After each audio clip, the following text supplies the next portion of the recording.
Morning to all of you. आज हम human genome project का पार्ट 2 का अध्ययन करेंगे।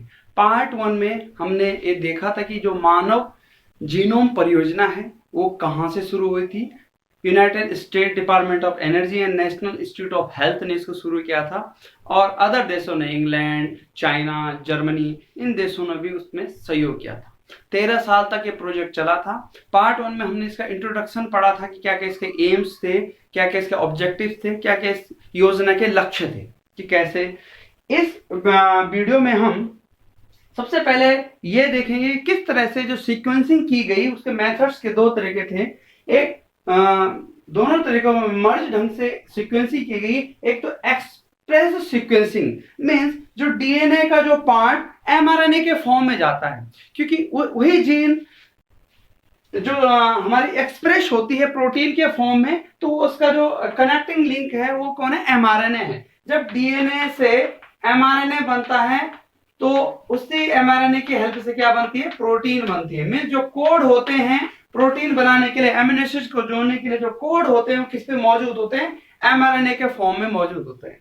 तो अगर हम एमआरएनए की जो एक्सप्रेस सीक्वेंसिंग किसके थ्रू होगी? एमआरएनए के थ्रू होगी, क्योंकि जीन हमें पता है कि डीएनए का वो पार्ट है जो किसी लक्षण के लिए रिस्पॉन्सिबल है, किसी कैरेक्टर के लिए रिस्पॉन्सिबल है, किसी एंजाइम या प्रोटीन बनाने के लिए रिस्पॉन्सिबल है। तो वो जीन एमआरएनए के फॉर्म में ट्रांसक्रिप्ट होता है। तो अगर हमें एमआरएनए का सीक्वेंसिंग, एमआरएनए के फॉर्म में सीक्वेंसिंग पता चल गई तो हमें सारे जीन्स की सीक्वेंसिंग भी पता चल जाएगी, कौन सा जीन किस चीज के लिए रिस्पॉन्सिबल है। सेकेंड है होल, पूरा डीएनए जो coding and non coding regions होते हैं, मींस जो एमआरएनए के फॉर्म में कोड हो रहे हैं, जो उसके अपोजिट है जो कोड नहीं हो रहे हैं, दोनों रीजन्स, ये स्ट्रैंड हम कह सकते हैं। जो डीएनए के दो स्ट्रैंड होते हैं, एक को कोडिंग स्ट्रैंड, एक को नॉन कोडिंग स्ट्रैंड बोलते हैं, in the sense of transcription या एमआरएनए फॉर्मेशन।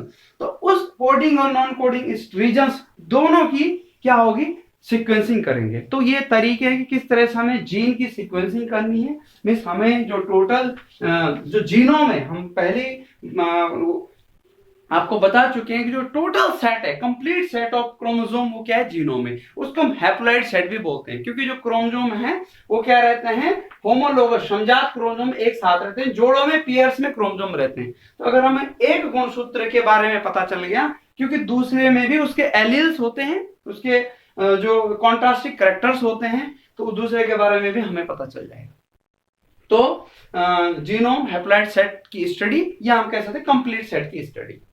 जो फीचर्स हैं ह्यूमन जीनोम के, क्या फीचर्स हैं? जब ह्यूमन जीनोम प्रोजेक्ट पूरा हो तो तब पता चले ह्यूमन जो जीनोम है उसके क्या फीचर्स हैं। सबसे पहला फीचर्स है कि 3164.7 मिलियन न्यूक्लियोटाइड बेस है या बेस पेयर्स है हमारे जीनोम में। एवरेज जीन क्या है? एवरेज जीन अगर हम देखें तो 3000 बेसेस हैं। टोटल जो जीन्स है वो 30,000 है। पहले ये माना जाता था कि ज्यादा जीन्स हैं, 1 लाख से ऊपर जीन्स हैं, लेकिन अब जब ह्यूमन जीनोम प्रोजेक्ट पूरा हुआ, लगभग जब इसको पूरा हुआ तो ये लगभग पता चल चुका है कि 25,000 से 30,000 हमारे पास क्या है? लगभग 30,000 क्या है? जीन्स हैं। और 99.9% न्यूक्लियोटाइड क्या है? बेस क्या है? एक जैसे ही है, सेम है। इसके बाद लेस 2% से जो कम जो हमारा जीनोम का पार्ट है, जो जीन के लिए कोड कर रहा हो, केवल कितना है? 2%। टोटल जीनोम का केवल कितना है? 2%। मींस बहुत कम जो जीनोम का पार्ट है वो कोड कर रहा है, जीन्स के लिए कोड कर रहा है। मींस एमआरएनए के फॉर्म में हम कह सकते हैं एक्सप्रेस उसकी सीक्वेंसिंग हो रही है।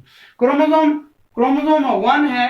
क्रोमोसोम 1 में सबसे ज्यादा जीन्स हैं, 2968 जीन्स क्रोमोसोम 1 में, और क्रोमोसोम वाई में बहुत कम जीन है, 231 जो मेल में पाए जाते हैं।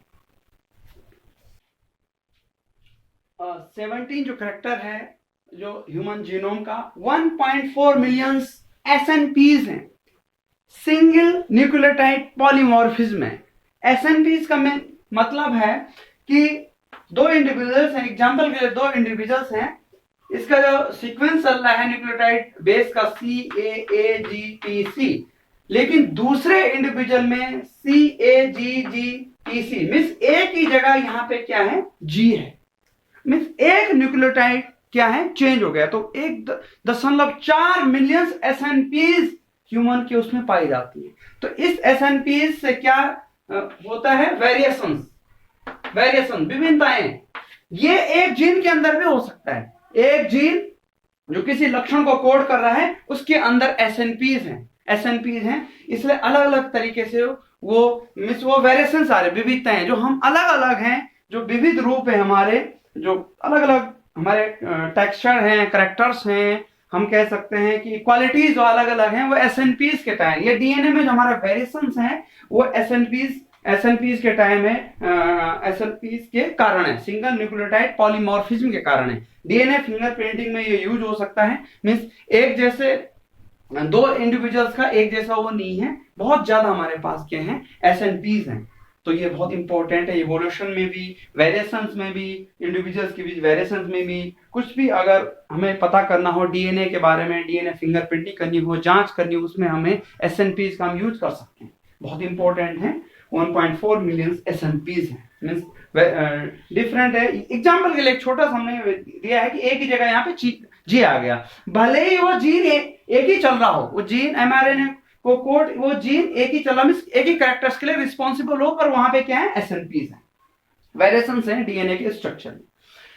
नेक्स्ट जो टॉपिक है इसमें, जो ह्यूमन जीनोम प्रोजेक्ट में एप्लीकेशंस एंड फ्यूचर चैलेंजेस, क्या एप्लीकेशन हो सकते हैं इसके। तो सबसे पहले एप्लीकेशन है कि जो बायोलॉजिकल प्रोसेस है उसको हम समझ सकते हैं, हम प्रोटीन सिंथेसिस की प्रोसेस को आसानी से समझ सकते हैं, ट्रांसक्रिप्शन को, ट्रांसलेशन को, कैसे कौन सा जीन किसके लिए कोड हो रहा है, किस टाइम पे हो रहा है, ये हम ह्यूमन के पूरा जो सेट है, जो हमारा 23 गुणसूत्रों का सेट है, हम कह सकते हैं कंप्लीट सेट है, हैप्लॉइड सेट है, उसके बारे में पूरी जानकारी हमें प्राप्त हो सकती है। इसके हमें जो भी बायोलॉजिकल प्रोसेस और भी हमारे चाहे अगर हम ह्यूमन की बात, प्लांट्स की बात करें, ये तो ह्यूमन की बात हो रही है, तो ह्यूमन में जो बायोलॉजिकल प्रोसेस है उसको हम समझ सकते हैं। मेडिकल के फील्ड में इसका यूज हो सकता है, जीन थेरेपी हो सकती है, जो जीन हमें लग रहा है इसमें डिफेक्ट उसको हम चेंज कर सकते हैं, रिसर्च में काम आ सकता है, इवोल्यूशन में काम आ सकता है। हम डिफरेंट, जब हमारा जीनोम स्ट्रक्चर हमें मिल जाएगा, सारे सीक्वेंस हमें जब पता हो चुकी है अभी तक, इसके बाद हम उसमें देख सकते हैं कि क्या क्या इसमें और फ्यूचर में क्या संभावनाएं हैं। तो ये इसका एप्लीकेशन है, रिसर्च में, इवोल्यूशन में भी, विकास में भी हम पता कर सकते हैं कि जब हम जीन का पता चल जाएगा तो हम अदर से भी अपना कंपैरिजन कर सकते हैं। कुछ इसमें जो हम कह सकते हैं डिफेक्ट भी हैं कि हम एक इंडिविजुअल का, एक स्पीसीज का पूरा जीन खाका तैयार करें, इसका कहीं कोई गलत यूज न करे, कोई कंपनी, किसी कंपनी को इसका टेंडर मिल गया सीक्वेंसिंग का, उसका कहीं गलत यूज न करें। तो ये भी हमें देखना है, ये भी एक छोटा सा हमारे पास इस साथ क्या चैलेंज है। तो आज के वीडियो में हमने ह्यूमन जीनोम प्रोजेक्ट जो पार्ट बच रखा था उसका स्टडी किया। पहले वीडियो में हमने इंट्रोडक्शन, उसके गोल, ऑब्जेक्टिव देखे थे। आज के वीडियो में हमने उसके कैरेक्टर्स और उसके मेथड्स देखे, और specially SNP, single nucleotide polymorphism के बारे में पढ़ा। अगर आपको वीडियो अच्छा लगे तो वीडियो को लाइक करें। Thanks for